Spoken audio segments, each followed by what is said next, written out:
आज तो रशीद साहब ने भी बेच खाया ना, हमारी उन कुर्बानियों को, हमारी उन गिरफ्तारियों को, हमारे उन तमाम अजियतों को। अब्दुल्ला को हम सब जानते हैं, हम सबको पता है नस्लों को बर्बाद करने में किसका हाथ है, हम सबको पता है इखवानियों को इलेक्शन किसने लड़वाया, हम सबको मालूम है कश्मीरी कौम को जो यहाँ बोलते थे और दिल्ली में बोलते थे कश्मीर को गोली मारो। जब अच्छा यही टॉफ़ी दूध की मोहतरमा टॉफ़ी दूध जिसकी पार्टी 2002 में अटल बिहारी वाजपेयी और अडवाणी ने बनाई और यहाँ बदनसीबी से जमात इस्लामी ने इनको सपोर्ट किया, जो सारे हरबे इनके किए, इनका बैकग्राउंड देख लीजिए एक एक लीडर का। वो चोर तो भाग गए ना फिर अगले दिन अपनी पार्टी। मैंने कहा ज़मीन आसमान एक हो जाए, मैं बीजेपी के साथ नहीं जाऊँगा। फारूक अब्दुल्ला ये बात करिए, चलिए चैलेंज करता हूँ मैं उनको, कल स्टेटमेंट दे दीजिए। ये महबूबा मुफ्ती तो खैर शी इज़ इनकॉन्सिक्वेंशियल, उसकी वैसे भी उनका कोई पॉलिटिकल वजूद था नहीं, वो तो दिल्ली के बनाए हुए वहाँ लोग हैं, उनको हम पॉलिटिकल पार्टी मानते नहीं हैं। जो ये सारी चीज़ें हो रही है इनकी डायरेक्शन डायरेक्ट तिहाड़ जेल से रशीद साहब खुद दे रहे हैं। गांधरबल में है वो नौजवान साइम मुस्तफ़ा, वकार भट्टी जैसे आपके लोग हैं। वो कश्मीर की कौम कोई भांज नहीं हुई है, 40-50 आदमी निकालना कोई बड़ी बात नहीं है किसी के सामने। ना मैं बीजेपी के सामने झुकूंगा, ना सजाद लोन के सामने झुकूंगा, ना महबूबा मुफ्ती के सामने झुकूंगा, ना अल्ताफ बुखारी के सामने झुकूंगा। भरोसा करने वाली दो ही पार्टियां, एक तो अवामी नेशनल कॉन्फ्रेंस है वहाँ और तारिक आमी साहब है। इसके बगैर पीएचईडी का कोई वजूद नहीं। कॉन्फ्रेंस ने फिर जो लायर भी बड़ा वीक सा किया था उधर, ये फारूक अब्दुल्ला की पार्टी का हाल मैं आपको बोल रहा हूँ और अंदर की बात मैं आपको बोल रहा हूँ। बात सिर्फ इतनी है, इस कौम को धोखा ना दे खुदारा। कौम के बुजुर्गों से मैं बोल रहा हूँ, आपके जरिए मैं उनको दावत फिक्र देता करेंगे। अवामी इत्तेहाद पार्टी की कुछ वक्फे से जो है धुंधली नज़र आ रही थी, मगर कहीं ना कहीं उन्हें चलाने वाले, उन्हें जो है आगे बढ़ाने वाले कुछ ऐसे लोग नज़र आ रहे थे जो कि बाज़ाब्ता तौर शाना बशाना खड़े थे और जो कि इंजीनियर रशीद का साथ बाज़ाब्ता तौर दे रहे थे। कुछ दिनों से जो ख़बरें बड़ी गश्त कर रही हैं, ये बताया जा रहा है कि अवामी इत्तेहाद पार्टी के जो स्पोक्स पर्सन हैं शिबान अशाई साहब, उन्होंने पार्टी से हाथ खींच लिया है, यानी कि पार्टी से जो है बाज़ाब्ता तौर इस्तीफ़ा दे दिया है। वजह क्या है, क्यों आखिरकार इस तरीके का कदम इन्होंने उठाया, जो कि कल तक इंजीनियर रशीद के गुण गाते थे, जो कि कल तक इंजीनियर रशीद की बातें करते थे, जो कि कल तक इंजीनियर रशीद के साथ शाना बशाना खड़े थे, जो कि कल तक इंजीनियर रशीद के साथ गुल मिल के बात करते थे, और उन्होंने ही आज क्यों इस पार्टी से इस्तीफ़ा दिया, ये बड़ी बात है। अफवाहें उरूज पर हैं, क्या कुछ नया निकल के सामने आता है और क्यों ऐसा कदम इन्होंने उठाया शिबान अशाई साहब ने, ये इनसे जानने की कोशिश करेंगे। सबसे पहले आपका बहुत शुक्रिया वक्त देने के लिए। सीधा सवाल करते हैं आपसे, आप पार्टी के एक फ़र्द, ऐसे फ़र्द थे जो कि हमेशा ग्राउंड ज़ीरो पे नज़र आते थे। जब भी हमने आपको देखा है, जब भी हमने आपसे बात की है, तो हमेशा इंजीनियर रशीद की बातें आप करते थे। तो आज वही इंजीनियर रशीद जो आपका एक आइडल होता था, जिसको आप सच्चाई की एक बुनियाद मानते मैं जी साहब, मैं उम्मीद करूंगा आप बड़े सिविलाइज रिपोर्टर हैं, बड़े नॉलेजेबल आदमी हैं और आपके सामने भी जो इंसान बैठा है वो कहीं किसी चीज़ से भागने वाला नहीं है। मगर आप तलखी रखिए अपने अल्फाज में, अपने सवाल पूछिए, जो भी सवाल आपको पूछना है आप पूछिए, मगर ये ना कहें मैंने इंजीनियर रशीद के गुण नहीं गाए, मैंने पार्टी की आइडियोलॉजी के गुण गाए। और जितनी देर तक पार्टी के पास आइडियोलॉजी थी, मैंने अभी भी आपको कहा जब आप आए यहाँ पे, मैंने कहा जब मैंने ये पार्टी में शमूलियत इख्तियार की, कई राउंड हुए मीटिंग्स के, उसके बाद मैंने इसमें शमूलियत इख्तियार की, तब रशीद साहब के पास एक एमएलए वो खुद थे और कुछ सरपंच थे पार्टी में। पार्टी कोई इतनी बड़ी नहीं थी जो आज के दिन मैं छोड़ के जा रहा हूँ। तो एक अहम फ़र्क थे ना, हमेशा जब भी आपसे बात होती थी आप यही कहते थे कि इंजीनियर रशीद साहब, खैर वो तो पार्टी के प्रेसिडेंट है, मगर आपका जो उनका नज़रिया है, आपको वही तो एक अच्छा लगा होगा, तभी जाके आपने पार्टी ज्वाइन। जी आपकी बात सही है, आपने तकमील कर लिया, आपने सवाल पूछ लिया अपना कि do you have to add to that. जी आपने सही बात कही और मैं आज भी इस बात का एतराफ़ करता हूँ, रशीद साहब ने 2019 तक कोई गलती नहीं की। मैं यहाँ तक बोल देता हूँ, जो टेरर फंडिंग का केस उनके खिलाफ है, it's a fake and frivolous case. I have been privy to the details of the case. मैंने चार्जशीट खुद पढ़ी हुई है, जो प्रिलिमिनरी चार्जशीट आई जब 5 अगस्त 2019 से पहले 3 अगस्त को रशीद साहब को समन किया गया NIA के ज़रिए, और उन्हीं दिनों ईद भी थी उसके आसपास में, 5 अगस्त के आसपास में। उसके बाद मैं जो है लंगेट गया, उनके भाई को मैंने साथ में लिया, हम NIA दफ्तर में गए, वो सारी मुसीबतों को हमने झेला। हम पटियाला हाउस कोर्ट गए, कोर्ट में जो है वकील किया, वकील ने रशीद साहब का जो केस है, द प्रोसीडिंग्स वेंट ऑन। आपने सही बात कही कि भाई आज जो एक फ़र्द जो हमेशा हमें नज़र आता था, जम्मू कश्मीर अवामी इत्तेहाद पार्टी, मैं माजरत खाऊं, किसी को ये ना लगे कि मुझ में कोई तकब्बुर है, किसी को ये ना लगे मुझ में कोई एरोगेंस है, मैं माजरत खाऊं इस कौम का। हमने खादिम बन के इस कौम के लिए, इस कौम की नुमाइंदगी के लिए, उन बच्चों के लिए जो 70 साल से जिनके दिल टूटे हैं, जिस पर उन्होंने भरोसा किया, उसने उसको बेच खाया। मुझे माफ़ कीजिएगा, बेच खाया? कश्मीर में आज किसने खाया? आज तो रशीद साहब ने भी बेच खाया ना। हमारी उन कुर्बानियों को, हमारी उन गिरफ्तारियों को, हमारे उन तमाम अजियतों को। क्या पता है इसके पीछे कोई सोच विचार? आप पहले मुझे तकमील करने दीजिए। मैंने कहा अगर आप चाहते हैं पूरे दिन भी यहाँ बैठना, आप सवाल कर सकते हैं। हर सवाल का इंशाल्लाह मेरे पास जवाब होगा। मेरा किरदार साफ़ है, मेरे हाथ साफ़ है। मैं किसी चीज़ से अगर डरता होता तो आप यहाँ नहीं बैठे होते, ठीक है। मैं वही बात आपको कह रहा हूँ, जब ये पार्टी, ये सफ़र, एक जदोजहद था, लोगों की उम्मीदें हमारे साथ जुड़ी हुई थी। आप खुद उसके शायद, आप खुद एक कश्मीर में रहने वाले फ़र्द है, आपको पता है पीर पंचाल, चिनाब वैली से, जम्मू से, नॉर्थ साउथ सेंट्रल से जो पार्टी नॉर्थ कश्मीर की एक कॉन्स्टिट्यूंसी की पार्टी थी, वो पूरे कश्मीरियों के दिल में क्यों उतरी? क्योंकि वो फ़र्द रशीद साहब के साथ थे जो अनक्वेश्चनेबल थे, जिन पर कोई उंगली नहीं उठा सकता था। आज वो बात नहीं है।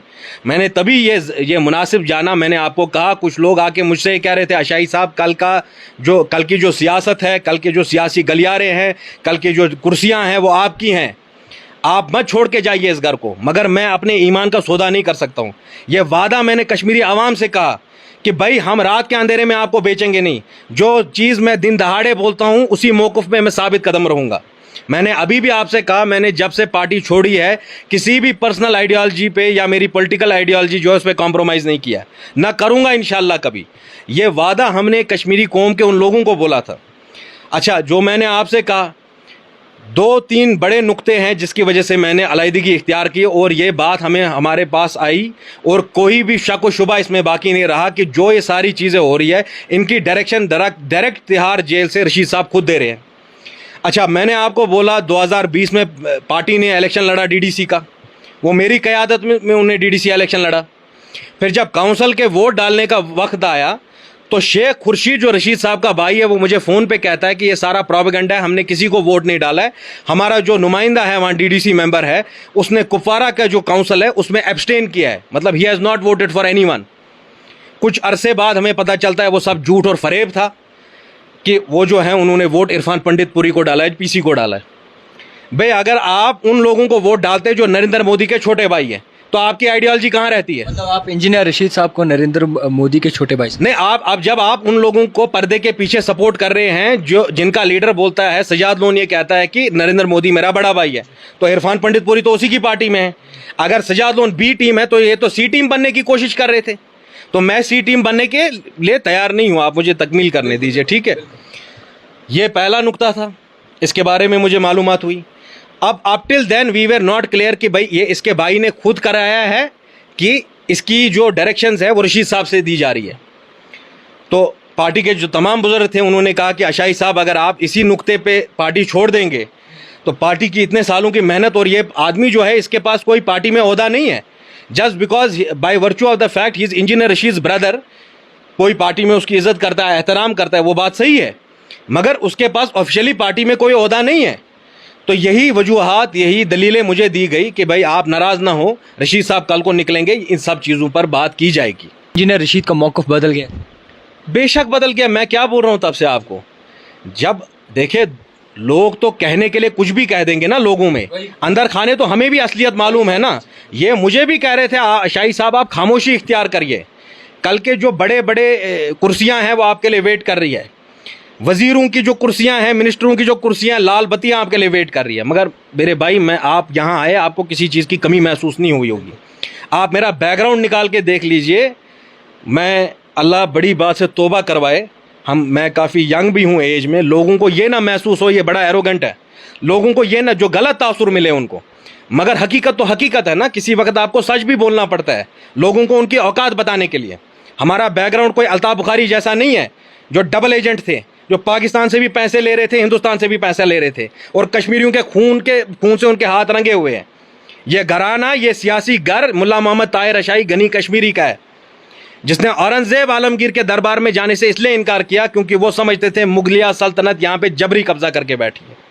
अगर आप कश्मीर की हिस्ट्री निकालेंगे, मुगलन पोग मुगल क्या इसे, क्योंकि इन्होंने हमारे बादशाह को दिल्ली में बंद करवाया, यूसुफ शाह चक को, और कश्मीरियों पर अपनी सल्तनत मुसल्लत कराई, और तभी से ये सिलसिला हुआ शुरू गुलामी का, जो उसको आज भी हम फेस कर रहे हैं। और आज मैं बोल रहा हूँ गुलामी इसलिए है क्योंकि कश्मीरी लोगों को बात करने की इजाज़त नहीं है।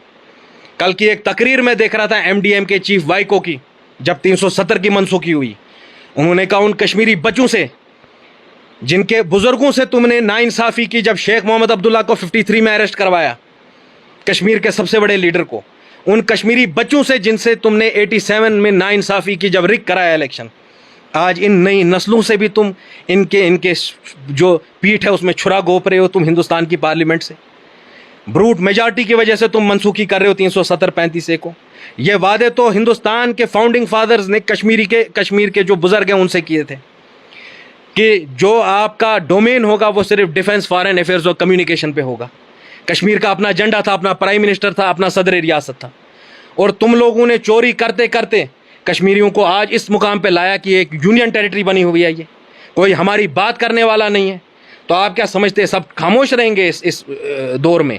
तो मैं वही बोल रहा हूँ, बेचना होगा तो मुझे माफ़ करिएगा, मुझे एहतराम था रशीद साहब का, हम जान लेने के लिए तैयार थे, उसके लिए हम जान देने के लिए भी तैयार थे। उसके लिए 2019 से पहले तक, जिस वक्त तक वो राय हक पे था, अकेले था, मगर हम जैसे लोग उनके साथ खड़े थे। आज जब वो अपना दामन बेचने निकला है तो मेरा ज़मीर उसके लिए गवारा नहीं करता है। I will not do that. आपके साथ काफ़ी ऐसे और लोग भी होंगे जो आपको देखकर इस पार्टी के साथ जुड़े होंगे, जो आपको देखकर इस पार्टी का दामन जिन्होंने थामा होगा, उनका क्या रद्द-ओ-अमल रहे? देखिए, मैं आपको एक बात बताता हूँ, सियासी साजिशें इस तरीके से बुनी जा रही है क्योंकि बारहा आपने देखा, अल्लाह ने मेरे में वो सियासी शऊर दिया है, और हम झुकने वाले नहीं है किसी के सामने। ना मैं बीजेपी के सामने झुकूंगा, ना सजाद लोन के सामने झुकूंगा, ना महबूबा मुफ्ती के सामने झुकूंगा, ना अल्ताफ़ बुखारी के सामने झुकूंगा। साजिशें इस कदर की जा रही है, जिस वक्त मैंने रिजिग्नेशन दिया तो कई, मेरे ख्याल से 100 से ऊपर फ़ोन मुझे लंगेट से आए होंगे, नॉर्थ कश्मीर से आए होंगे कि भाई कल ही हम पार्टी छोड़ेंगे, हम आपके साथ आ रहे हैं, जो आपका फ़ैसला होगा वो हम करेंगे। अगर आप अब सुनिए कि मैंने उस फैसले को माना होता तो तमाम ये जो हमारे जो नाकदीन हैं, हमारे जो दुश्मन हैं, तो ये इल्ज़ाम मुझ पे लगाते कि मैंने इंजीनियर रशीद को इसीलिए एक्सपोज किया क्योंकि मुझे पार्टी को हाईजैक करना था। ये सब लोग इंतज़ार कर रहे थे, ये सियासी मुनाफिक उसका इंतज़ार कर रहे थे कि कहीं शिबा नशाई ने अवामी इत्तेहाद पार्टी को छोड़ दिया है, कल ये NC तो ना ज्वाइन कर ले, कल ये PDP तो ना ज्वाइन कर ले, कल ये कोई और जमात तो ना ज्वाइन कर ले। मैंने वही बात कही, जिस वक्त को, जिस अल्फाज को, जिस मौक़िफ़ को मैंने उस वक्त कहा जिस दिन मैं सियासत में आया, मरते दम तक I will take those words and my mission to my grave but I will never compromise. ये आपके सवाल पे आ रहा हूँ, क्या आपको देख कर कुछ लोग आए होंगे, अब वो क्यों नहीं निकल रहे? उनका भी अपने ज़मीर से पहले जवाबदेही है। मैं उनको बोल रहा हूँ, कल कुर्सियों के लिए अपने आप को ना बेच देना। यहाँ बड़े बड़े लोग आए, किसी ने आज तक कुर्सी कब्र में नहीं ली, किसी ने आज तक ये महल जो हमने यहाँ बनाए, हम सब ने बनाए, ये जो गाड़ियाँ हमने बनाई है, जो असासे हमने बनाए, किसी ने कब्र में नहीं लिए। आज अगर हम किसी ऐसे आदमी की इज़्ज़त करते जो इस दुनिया में भी नहीं है, क्यों करते हैं? सजाद लोन के ही घर से अमानुल्लाह खान मरहूम थे, जिन्होंने JKLF को बनाया। मैं ऑन कैमरा बोलता हूँ, बहुत इज़्ज़त करता हूँ उस आदमी की। आज भी उसके नाम पे खड़े हो के हम सलाम करते हैं उस आदमी को, क्योंकि उसने अपना ज़मीर नहीं बेचा कभी। आज भी हम अशरफ खान सहराई को, जो टकीपोरा के है, लोलाब के है, हुर्रियत के बहुत बड़े कायद रहे, कभी कॉम्प्रोमाइज़ नहीं किया, मैं सलाम करता हूँ उसको। आज मैं उस ख्वाजा अली शाह को सलाम करता हूँ, जबकि यहाँ पे महाज़ राय शुमारी चलती थी, नेशनल कॉन्फ्रेंस उसी आदमी ने बनाई, उस जैसे आदमियों ने बनाई। ये तो गयूर लोगों की जमात होती थी, ये कोई फारूक अब्दुल्ला की जमात नहीं थी। जब उनको गवर्नमेंट ऑफ इंडिया ने कहा कि ख्वाजा अली शाह ख़त्म किए जाएंगे, कोई घर में बचेगा नहीं मर्द, सबको जेल कर दिया जाएगा, प्लेबिस्सिट फ्रंट को सपोर्ट मत करो, उन्होंने नहीं माना। वो जेल गए, घर में एक भी मर्द नहीं रहा, मगर उन्होंने अपने ईमान का सौदा नहीं किया, अपने दामन के तार नहीं बेचे। मेरे भाई, ये सियासत खाली कुर्सियों का खेल नहीं है। अगर सियासत सिर्फ चोर उचक्कों का काम होता तो जो आपकी आसाम में एक पार्टी है AUDF, मौलाना असद मदनी साहब रहमतुल्लाह अलैह, उन्होंने बनाई वो पार्टी। सब सियासी पार्टियां चोर उचक्कों की पार्टी नहीं होती है। आपसे ये समझने की कोशिश करेंगे, अब शिबान अशाई साहब का अगला कदम क्या होगा? क्या किसी पार्टी के साथ आप जुड़ना चाहें? जी, अगला कदम आपने देख लिया, हमने तमाम बुज़ुर्गों से बात की, हम अकेले चलेंगे। कब तक अकेले चलें? नहीं, ठीक है, अल्लाह ने हमें ईमान दिया है और वो इंटीग्रिटी दी है कि मैं बेच नहीं सकूंगा। और मैं आपको सच बात बोलूं, मेरा दिल गवारा नहीं करेगा, चाहे कोई भी कुर्सी मेरे सामने रख दी जाए, कोई भी ये, क्योंकि हम इस जो क्या मुसीबत से निकले, इस तकलीफ़ से निकले। मैंने अपनी ज़िंदगी में इस तकलीफ़ को महसूस किया है। कश्मीरी, मुझे माफ़ करिएगा, ऐसा लगता है ऊपर अल्लाह है, नीचे कश्मीरी है। कोई लीडर इनकी हिमायत में खड़ा नहीं होता है। हमारे बच्चों को बाहर मार पड़ती है, कभी कोई आरएसएस वाला पकड़ता है, कभी कोई एमएनएस वाला पकड़ता है, कभी कोई शिवसेना वाला पकड़ता है। कोई इनके लिए बात नहीं करता है। इस कौम को यतीम व यसीर करके रख दिया इन्होंने। अगर आज हम भी झुक जाएंगे फिर कौन है आपके सामने? मैं नहीं बोलता हूं कि कोई एक शिवा नशाई है वही सारी मुसीबतों का हल निकालेगा, है अच्छे लोग। परसों ही इंटरव्यू में मैंने कहा मुजफ्फर शाह साहब आ जाएं। इरफान हफीज़ लोन साहब नॉर्थ कश्मीर से ही है, डीडीसी कैंडिडेट है, उनके जैसा बासफा आदमी नहीं मिलेगा संग्रामा को। अगर वो संग्रामा से लड़े, सोपोर से लड़े, रफियाबाद से लड़े, मेरा दिल का साथ उनके साथ होगा। यहीं गांदरबल में है वो नौजवान साइम मुस्तफ़ा, वक़ार भट्टी जैसे आपके लोग हैं। वो कश्मीर की कौम कोई भांज नहीं हुई है। 40-50 आदमी निकालना कोई बड़ी बात नहीं है। 40-50 एमएलए कोई आगे लाना कोई बड़ी बात नहीं है। जिस जगह आप बैठे इसको गिरदोनवा में देखिए, बड़े historian, educationist, doctors, engineers, teachers, कौम के बड़े जी इज़्ज़त लोग बैठे हैं जो अपने दामन को नहीं बेचेंगे। मगर मुसीबत यही है कि सियासत में नहीं आते। इस सियासत को टैबू बना दिया। ये सियासत एक ज़माने में काम होता था either of the most courageous और द मोस्ट राइचियस।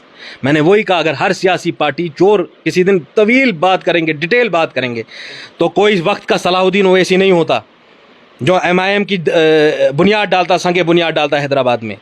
कोई मौलाना असद मदनी जैसे रहमतुल्लाह अलैह जैसे बड़े आलिम नहीं होते जो AUDF को आसाम में कायम करते। कोई वैसे मुफक्किर नहीं होते कौम में। कोई जयप्रकाश नारायण नहीं होता जो इन जैसे चोरों से लड़ने निकला। और आज जो आप नीतीश कुमार और लालू यादव को देखते हैं वो उसी मोमेंट में से निकले हैं, उसी स्ट्रगल में से निकले हैं। तो मैं आपसे यही बात कहना चाहता हूँ कि भाई आपसे एक आखिरी सवाल रहेगा। आपसे ये जानना चाहेंगे कि PAGD का एक मौक़िफ़ है 370 और 35 से वापस लाना। इलेक्शन नज़दीक है, तैयारियां अरूज पर हैं और पार्टी जो है कन्वेंशंस भी करवा रही हैं। क्या लगता है PAGD लोगों के साथ छाना बशाना खड़ी रहेगी और उनका मौक़िफ़ उन पे कामयाब होगी? PAGD नहीं है, भरोसा करने वाली दो ही पार्टियाँ, एक तो अवामी नेशनल कॉन्फ्रेंस है वहाँ और तारिगामी साहब है। इसके बगैर PAGD का कोई वजूद नहीं है। फारूक अब्दुल्ला को हम सब जानते हैं, हम सबको पता है नस्लों को बर्बाद करने में किसका हाथ है। हम सबको पता है इखवानियों को इलेक्शन किसने लड़वाया। हम सबको मालूम है कश्मीरी कौम को जो यहाँ बोलते थे और दिल्ली में बोलते थे कश्मीर को गोली मारो, जब वो ताकत के नशे में चूर थे, आज वो बड़े मंडेला बने हुए।